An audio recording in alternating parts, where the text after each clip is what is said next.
Welcome back to the show, everybody. My name's Jeff Newman, and today we're joined by Adam Grippo or Grippo?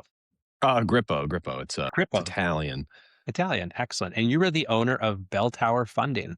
So welcome to the show, Adam. And if you don't mind, why don't we start with you telling us a little bit about yourself and what you guys are doing over at Belltower Funding? Well, I appreciate it, Jeff. I'm Adam Grippo. I'm the owner and operator of Belltower Funding. What Belltower is a merchant cash advance company.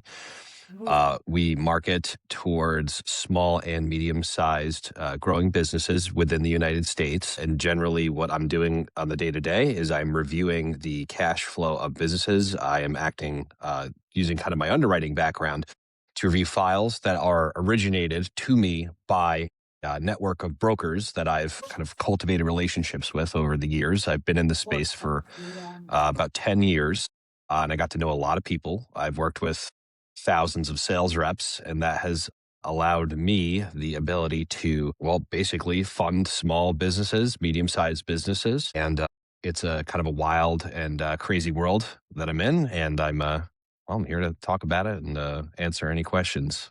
Yeah, absolutely. What are when you say small, medium-sized businesses, I know that's a big catch-all, and we do that too. Or SMBs in America, it's like 33, 35 million businesses. Do you see any themes in industries? Do you see any patterns, or do you have any preferences when it comes to small, medium-sized businesses? What are you seeing in the world, in the market? So the wheelhouse that I'm in, I would consider it to be a tier three funder. Depending on how you classify funders in our industry, and I'm using the word funder and not lender because there's a legal distinction between the two. There's a reason that it's this way, the way that cash advances are structured. So by the time that I get a file, generally speaking, the merchant, the business owner already has a position or multiple positions, right? We refer to obviously these as well as positions, right? Because they're not loans. They're legally not loans. So a tier three funder is I'm giving terms that are generally going to fall somewhere between like the 6 and 8 month range. Like it's relatively short by conventional lending standards, but in the space of merchant cash advance, I fall kind of in the meaty major chunk of funders where we're funding a second position, a third position, a fourth position in some cases, and we're doing this all based on cash flow, and we're doing this based off of what we refer to as remittance, which or leverage in the context that we would use it. For the most part, there's no Bible for merchant cash advance really. Is just the percentage of receivables that a business generates that's being allocated towards payments for MCAs or kind of adjacent products like SBA loans, credit lines, things like that. So when I get the file, I generally get the file, and it depends on the size of the business. Usually, it's has a remittance on it of somewhere between on the low end 5%, and in some extreme cases of deals that maybe I would decline would be, I've seen ones that it's 80% of receivables. Where Bell Tower targets is at an absolute maximum, and it's industry specific. Absolute really maximum is going to come to around 30% of remittance. I might receive a file that is at 25% remittance. 25% of all the revenue that they're generating on a monthly basis is going towards the payment of positions. And I would price something out based on, say, 5%, maybe 6%. And then it has to obviously make sense. The credit profile for the merchant has to kind of fit the bill. And again, it is very industry specific, it's state specific. But what I'm seeing in terms of trends, Jeff, is a lot of businesses are leveraged by cash advances because it's an emergent market. It's been growing for 20 years, and it's just much more common now than it was maybe when I got into the space about 10 years ago, and maybe 7 years ago. I'd already kind of cut my teeth and became a little more proficient at what I do. I get a lot of businesses that are taking on this debt, and it's entirely private debt. It's not reported to credit bureaus.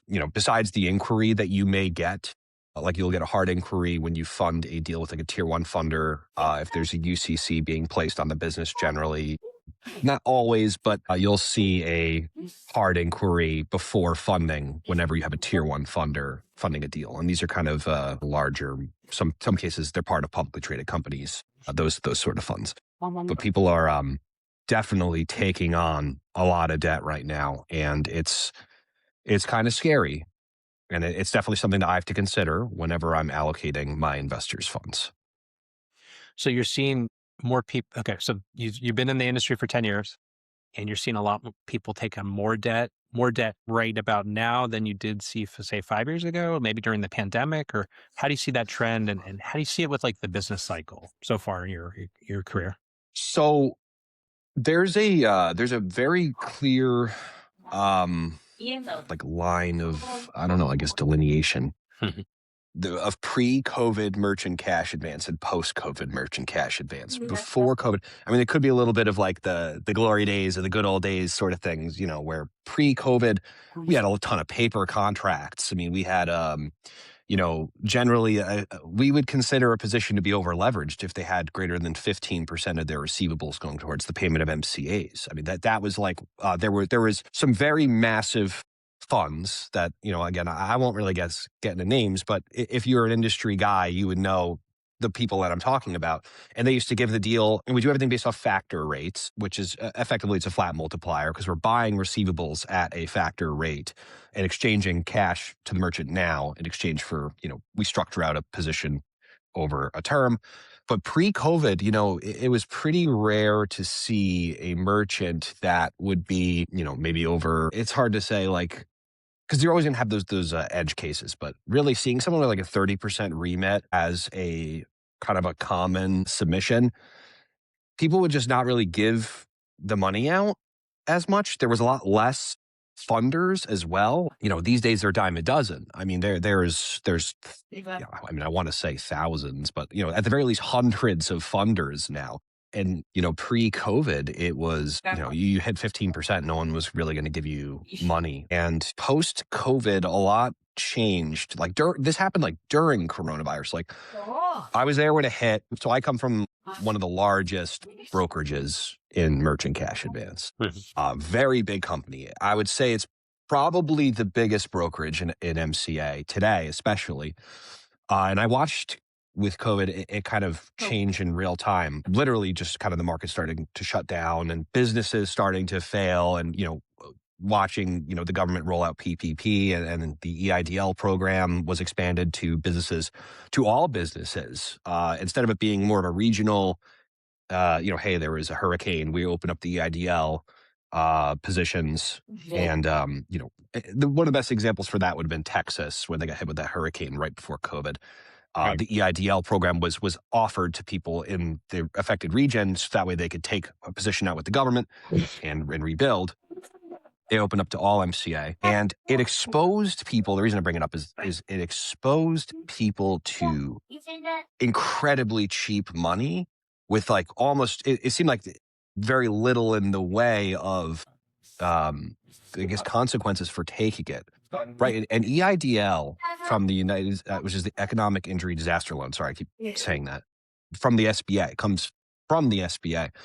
That came out during COVID at a 30-year term. It was a 3.75% APR amortized over 30 years. And I believe it was a 6-month, it might have been a 12-month, but I believe it was a 6-month deferment on payments. So you take the position out, depending on the size of your business and the revenue you're generating, the government's basically cutting you a check for, I mean, I've seen ones for $500,000, millions of dollars in some cases. And that was after PP. Right. And it just I feel like it got people caught the bug, right? So they got access to the money because there was a government program for it.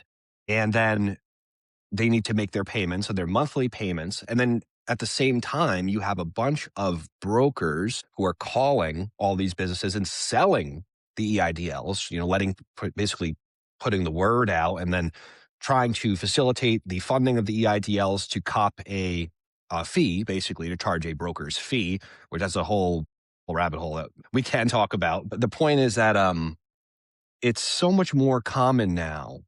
I feel like the exposure to cash advance is so much greater because it's had years and years to kind of reach the markets more, not only just from the existing funding operations and brokerages, but now, we had PayPal that was the first real entry into the space, right? From like some major corporate entity that really got exposure, right? Generally these were private funds, right? There's companies, tons of them, and they're the name brands. And a lot of them have been around for years. They're still there. They still fund. I still get files and I see like, oh, you know, uh, good old, I mean, I'll just say one, good old Everest, right? Everest is still there. They're still funding deals and a lot, these companies were doing, 30, 40, $50 million a month in MCAs before COVID. And now it's even more. There'd be companies like American Express, right? Who would offer a merchant cash advance and the factor rate would be very, very low, but the exposure wasn't really there. It was, expensive by traditional lending standards. Maybe they didn't advertise it so much. Um, you know, they had acquired a company called Cabbage, and then PayPal had acquired a company called Swift, Hmm. and Swift was still around for quite a while. But and I promise that this will all kind of come together. It was like maybe 2018 where PayPal entered the cash advance market as loan builder, and they got taken for a ride by a Mhm. lot of brokers. And I can't say much about it, but we'll just say that I knew somebody who was very close with one of their clients, and he helped facilitate a deal where we brokered a PayPal deal in exchange for a fee, and the floodgates opened. This was like a company on a massive international corporate level entered a market that they clearly did not understand, and they got taken for a ride, and they got stacked so many times. They were giving out the positions to everybody, again, cheap money. And they learned some lessons from it. We'll leave it at that. But what you're seeing now, and again, tying back to the cheap capital, access to capital, and the industry growing, is there are so many major corporate entities who are now, uh, we can call it lending in this case, but they're funding the cash advances. That's what they're doing. I mean, Amazon has experimented with it in some capacity before. JP Morgan has, DoorDash offers what's called a credit card holdback to their clients. Uber is doing that. There's companies that have partnered with corporations to do this. There's some instances of state sponsored merchant cash advances. I believe it's Washington and now also California technically are partnered with some sort of entity that will issue merchant cash advances. But the returns are so crazy on them that I think that all of these banking institutions that really looked at it as unsavory and kind of a distasteful and just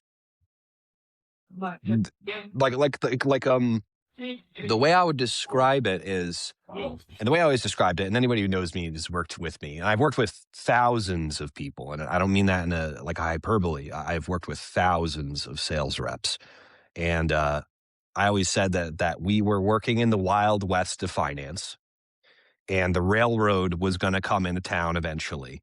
And what comes with the railroad? It comes, structure and order and civilization and the law. And that's what we're seeing now is the big banks are coming in and the law is coming in to protect the big banks.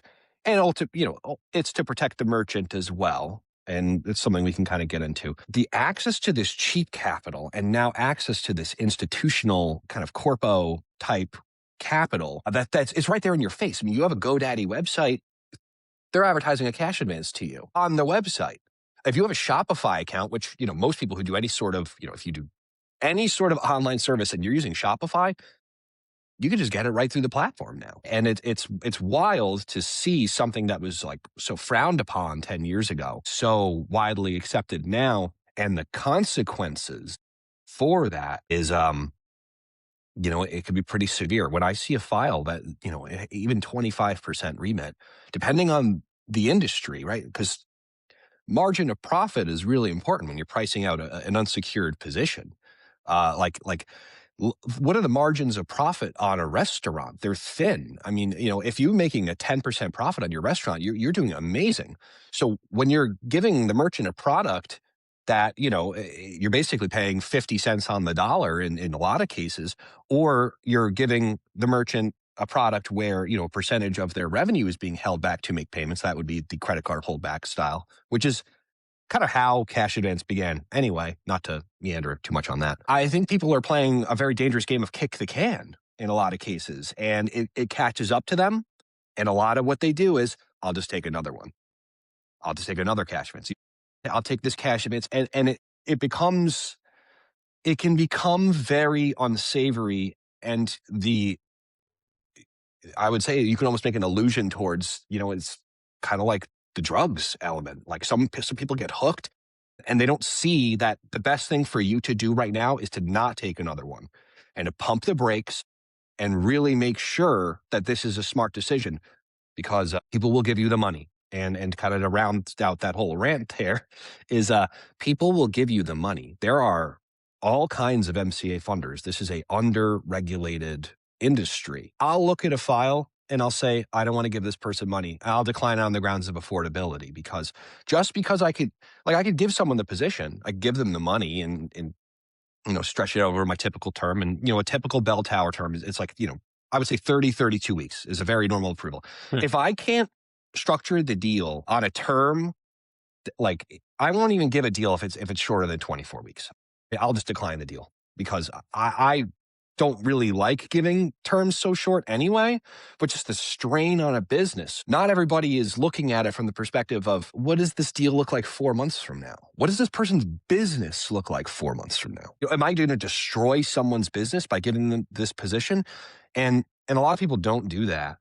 And it's pretty wild. There's a lot of people right now who are just playing kick the can or playing chicken or whatever you want to call it with their business. And, there's always been a case where that's Do you happened. do you I think think it's that is happening more now. this is great. Do you think it's because where we are in the business cycle that some folks are like growth at any, like kick the can, but they're like basically like grow at any cost to stay above water. But if the business cycle could change, or the macro environment could modify, then they think that that's when they made it. Do you think it's like? Do you think people are? I guess I'm trying to say it a different way. Do you think some of these business operators are trying to time the market to stay afloat, so that if the macro seasons change, then they wouldn't do this? But because of the environment we're in right now, something about where we are, it's January 2026, that's what's putting them into it, like from a macro perspective, or do you think it's all like personal business decisions based on where their business is? It's definitely a little column A and a little column B, but I think more column A. I do think that there is a trend right now where people are becoming more leveraged, and I'd hesitate to say that people are becoming more desperate, but the main thing about it is that it's it feels more common than it used to be. I can only speak from my own experience. Belltower is a small operation compared to a lot of funders. I mean, this is not some massive fund. There's, the other tier three funders, like the institutional tier three funders, we'll say like the really big name companies, they're doing so much more. Mine is more just very private, very customer centric. I think that people are taking positions out of desperation, kind of to weather storms. You have to look at every business and every like industry. Someone might take an MCA because one of their clients hasn't paid them. Someone might take an MCA because they're behind on some other sort of, robbing Peter to pay Paul, as the old expression. And I think that that's becoming really a lot more common, because, there's even debts that could be publicly reported, like you would see on a credit report, and they would take a merchant cash advance, which is private debt, to effectively, clear that up. And if they have to go to court or something, they don't particularly care if if they stop making payments, and that's a whole other thing. But I do see a trend right now of people being a little more reckless with borrowing money, like people not really thinking of the consequences. And it could be because the direction that things are going with the economy, it feels very uncertain. I am not I guess, a traditional financier. My background was in environmental science in college. It was Mm. not actually in finance. So there's a lot of things that I can't really comment on, or it would just be from a position of ignorance. I got to where I was by kind of being in the industry for so long. And even in terms of what I do, from a processing and underwriting background, that just came from reading research papers and, kind of plucking out bits of relevant information and writing responses just for assignments in undergrad. That's why I ended up being so good at it when it was all manually done. Now it's mostly AI, but I do have concerns for it. I think that it's very uncommon for, I think, most MCAs for it to be for actual growth, Mhm. right? Where someone takes a position, and mind you, this is expensive money. And I tell every single one of my clients, this is expensive money. We don't have to be a jerk about it. It's just, if you have trouble, give me a call, that sort of thing. And I think that people don't consider the profit margins when they're taking out MCAs most of the time. Like, your ideal client, if you were running a book, is you're giving the money to people who have a plan for it. Because again, if it's 50 cents on the dollar as an ultimate cost, and you're borrowing from a merchant cash advance company, you better have a profit margin above that 50 cents on the dollar. Otherwise, it just doesn't make sense. And I really think that the case is most people are taking them without that profit margin. They're using it basically to either not necessarily stay afloat, but it's like just delaying the inevitable, or kind of compensating for poor business decisions, unfortunately. Sounds like you differentiate yourself by screening people out and really trying to have quality control of who you let in the door, right? I try my best. No book is perfect. I have a fiduciary responsibility to my investors. Merchant cash advance could be very lucrative, and that's why you see so many people doing it, and that's why the people who do it are doing it. But the main goal here is to get the money to people who use it intelligently, not people who want it, and to make a nice strong return for the people who gave me the opportunity to run this. Is this the type of business where you can have long-term relationships, where you can have good customers that work with you successfully and then come back for the right reasons, so that you can actually help them multiple times throughout their career, throughout their business cycle? Absolutely. I have a number of friends who run successful funding operations, and they'll be the first people to tell you as well. And all really just very young, sharp guys. But anybody who's in the space is gonna tell you that your book of business, especially as the funder, your book of business is how you ultimately grow. Having what we refer to as renewals, which is effectively just refinancing Mhm. existing debt. Absolutely. I mean, I have clients that I've funded 5, 6 times already, and Belltower's only been operational for just getting to around the 1-year mark. I mean, I've done deals on a relationship basis, where I came in to maybe might have come in a fourth position or even a fifth position. I'll give one specific example of a medical office for a client of mine who I really like. He was a very interesting guy and a very interesting background. He had been burned in the past. There's obviously a lot of underwriting when you're giving unsecured money, which is something that's generally done in banking over a lot longer term. For us, from the point of submission to the point of putting a wire in someone's bank account, in some cases it could be a matter of hours, but generally it'll be like a day or so. And he had been burned in the past, and I came in maybe on like a fourth position, and I just explained what the product was, which I do to every single client. Every single bell tower client, when you get on the merchant, I call it a welcome call. Not really necessarily, it would be called a merchant interview. It's very kind of boilerplate, but I try to get to know the people I do business with, and what their model is, and what their process is, and what their plans are for the money. And I explain the product itself, which there's a lot of nuances to it. But, came in on a fourth, and he just stopped doing business with everybody else. So I actually have two positions with this individual, because even the second time, the first time we did a deal, and he did fantastic.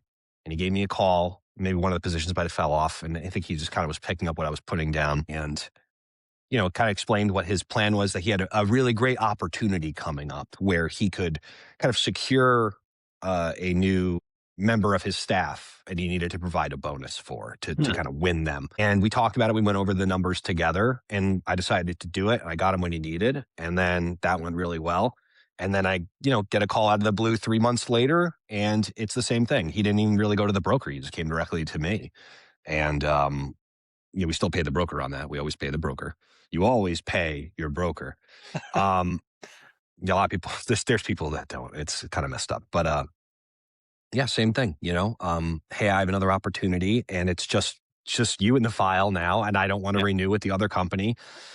I'm being anecdotal here because I'm talking about one business, but Yeah. I've renewed about 20 deals in my book, individual businesses, and every month, every week, there's another one that's up for renewal, and it's a matter of just having the broker be on it, or they contact me directly. I rarely will go out of my way to reach out directly to the business owner because I don't want to bother them. They're so busy most of the time. But this whole thing is about relationships Yeah. across the board. Thank you for sharing that. And I respect that you can't share all the details. So to give a customer, example, you have to, share aspects that are allowed. And so I was reading your LinkedIn and you said that you've helped 3,000, clients, SMBs, and I believe you. And so what I like about 3,000 is that from that, now you can see patterns probably. So my question for you is, um, what's your perspective on the next 12 months based on the swath of people and businesses you've helped? Like, because I think the patterns help you inform like who you are and how you differentiate yourself. Now, I guess my question is like, where do you see the next 12 months for your customers and for your business based on what you've gathered from doing the work? I I generally I have more of a I would say like a fatalistic outlook for the industry. I always have. Anybody who knows me and's worked with me, I said this thing's gonna die in 2 years, 5 years ago. So I'm kind of surprised that we're still kind of stumbling along here. What I see is a lot of uncertainty and a lot of conflicting information, right? I think that this can go either way. Some people are very bullish on just the state of affairs, and a lot of people are bearish on it as well. I see instability. What I see over the next year's time is I think that we will probably see credit tighten up a little bit. And I don't think that being so reckless with funding, because a lot of it is kind of market saturation. People get a credit line and they just start funding like crazy, and then the defaults start catching up, and then they tighten the belt, and then they burn bridges. Hey, that funder fell off. How many dozens of times have I seen that? I mean, I've seen probably over 100 funders die in over the course of my career from over leveraging themselves. I came in under the I guess the ghost of a company called Can Capital, and they still are around. They still fund. It's still a very big company. But when I came into the industry, the talk in the town and all the brokers was Can Capital stopped funding, Hmm. and they stopped funding because they over leveraged themselves. The defaults caught up. They went too crazy, too much mustard, and that's always stuck with me. I think that you need to be really careful in times of uncertainty because people get really squirrely when they're not really sure what's going to happen. I see credit tightening. I see a lot of this regulation coming in actively in merchant cash advance right now on a state level. There's nothing really federal, but every few months we get notifications. Hey, this state has a disclosure now, or hey, this the verbiage that you need to use for certain states has changed, and you need to change how you even speak about your deals to merchants. I see this thing becoming more regulated. See it as unfortunately, it's kind of like the adage is, you grease the hinges and the door opens. And there's entities like the large banks and corporations that are going to squeeze this industry, and they're going to eliminate smaller funding operations and especially non-compliant operations. Why, Belltower always strive to maintain maximum compliance. Hmm. I think that you're going to see that regulation come in. I don't think it'll happen on a federal level, but I see a lot of bad agents exiting the industry, and I see a lot of people wanting the capital, but not as many people being able to get it because those people who are on the riskier side of the industry are going to be phased out. There's not going to be, you know, by the end of 2026, I would like to see a world really where there's no more 80-day or less deals. I think that they need to go. I don't think it's Hmm. really good. There's a time and a place for it, I will say, but that use case is generally very limited and a lot more limited than what you'll see for deals being funded by volume. So that's my take. That's great. Yeah. Okay, last question. Belltower funding, you said it's about a year old. If you could go back and start it all over based on hindsight 2020, everything you know today, last question is what would you do differently based on what you know today if you could go back 1 year in time?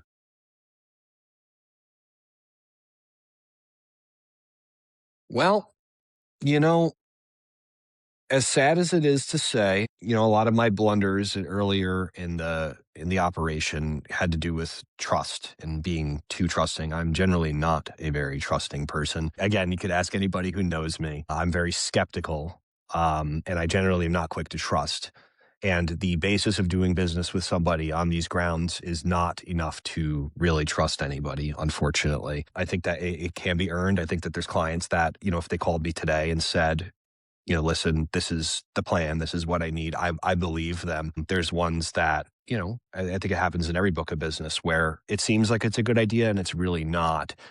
To be skeptical and to make sure that we have a bulletproof plan for the funds. And that the people that you're talking to genuinely understand their own business and that the risks that they're assuming. I would say if I could fix one thing, it'd be to go back and just be a little more skeptical for some of those big losses. And honestly, another part of it is when I started this company, I had a very particular wheelhouse that I was going after, and I would say it was a little lower in tier, right? Some people use A paper, B paper, C paper. I use a tiering system because I'm a broker by heart, right? Like that. That's how I learned this industry. And giving the funny thing about it is giving better deals and being better to the clients has given me better performance and given me better returns.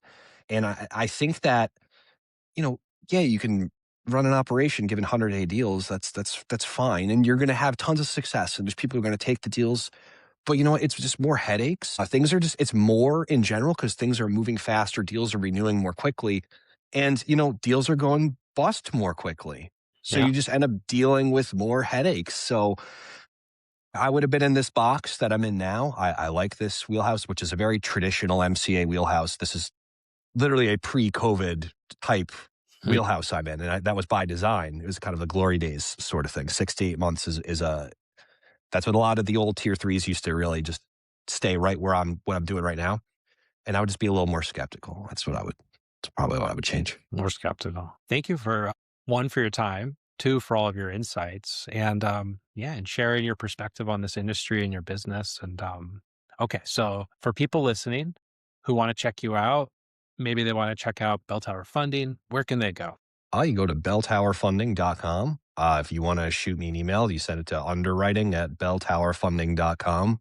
It's going to be me likely reaching out to you.